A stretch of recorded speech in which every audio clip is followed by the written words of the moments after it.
ಇವತ್ತು ಒಂದು ಮುಗ್ಧ ಬಾಲಕಿಯನ್ನು ರಾಕ್ಷಸೀಯವಾಗಿ ಹತ್ಯೆ ಮಾಡಿದಂಥ ದುರಂತ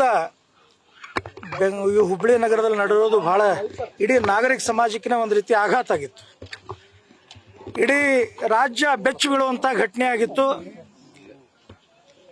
ಇಡೀ ಆಕ್ರೋಶ, ಸಮಾಜದ ಆಕ್ರೋಶದ ಕಟ್ಟೆ ಹೊಡೆದಿತ್ತು.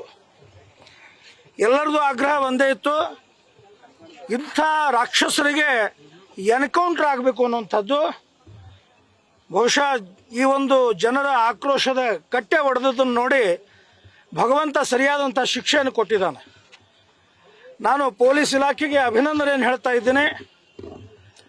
ಅಕಸ್ಮಾತ್ ಇದೇ ಕೆಲಸವನ್ನು ನೇಹಾ ಹಿರೇಮಠದ ಸಂದರ್ಭದಲ್ಲೂ ಮಾಡಿದರೆ ಇನ್ನೂ ಭಯ ಉತ್ಪನ್ನ ಆಗಿ ಸಾಕಷ್ಟು ಇಂಥ ಸ್ವಾತಿದಿರ್ಬೋದು ಅಥವಾ ಮೊನ್ನೆ ನಡೆದಂಥ ವಿದ್ಯಾಂದಿರ್ಬೋದು, ಹೀಗೆ ಬೇರೆ ಬೇರೆ ಘಟನೆಗಳು ಸಹ ತಡಿಬೋದಿತ್ತೇನೋ ಅಂತ ಅನಿಸುತ್ತೆ.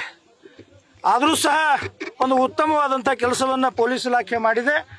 ಅವರಿಗೆ ಅಭಿನಂದನೆಯನ್ನು ಹೇಳ್ತಾ ಇದ್ದೇನೆ. ಇದರ ಜೊತೆಗೆ ಇಂಥ ಪುಂಡ್ರೇನಿದ್ದಾರೆ, ಈ ರೀತಿಯಾಗಿ ಹೆಣ್ಣುಮಕ್ಕಳನ್ನು ಒಂದು ರೀತಿ ತಮ್ಮ ಕಾಮತೃಷೆಗೋಸ್ಕರವಾಗಿ ಬೆಳೆಸ್ಕೊಳ್ಳುವಂಥ ರಾಕ್ಷಸರೇನಿದ್ದಾರೆ, ಇವ್ರ ಸಂತತಿ ಕೊನೆ ಆಗಬೇಕು. ಇವರು ಜೀವಂತ ಇರಲಿಕ್ಕೆ ಯಾವುದೇ ರೀತಿಯಾದಂಥ ಅರ್ಹತೆ, ಯೋಗ್ಯತೆ ಇಲ್ಲ. ಇವರು ಸಮಾಜಕ್ಕೆ ಕಳಂಕಿತಿದ್ದಾರೆ. ಇದರ ಜೊತೆಗೆ ಕೋರ್ಟ್ಗಳು ಸದ್ಯಕ್ಕೆ ಒಂದು ಸ್ವಲ್ಪ ಇದರ ಬಗ್ಗೆ ಗಂಭೀರವಾಗಿ ಯೋಚನೆ ಮಾಡಬೇಕು.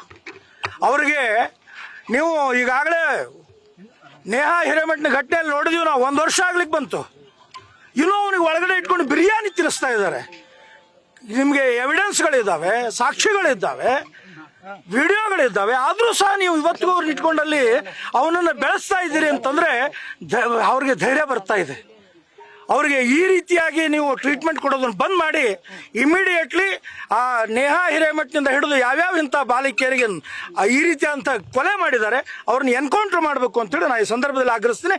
ಇಲ್ಲಾಂದ್ರೆ ಸಮಾಜನ ಎದ್ದು ನಿಂತು ಈ ವಿಷಯದಲ್ಲಿ ಹೇಗೆ ನಿಂತ್ಕೊಂಡಿತ್ತು ಅದೇ ರೀತಿಯಾಗಿ ಮುಂದಿನ ದಿವಸದಲ್ಲಿ ಅವ್ರಿಗೆ ಉತ್ತರವನ್ನು ಕೊಡಬೇಕಾಗುತ್ತೆ ಅಂತ ಹೇಳ್ತೇನೆ. ನ್ಯೂಸ್ ಫಸ್ಟ್, ನಿರ್ಭೀತಿಯಿಂದ ನಿಮ್ಮ ಪರವಾಗಿ.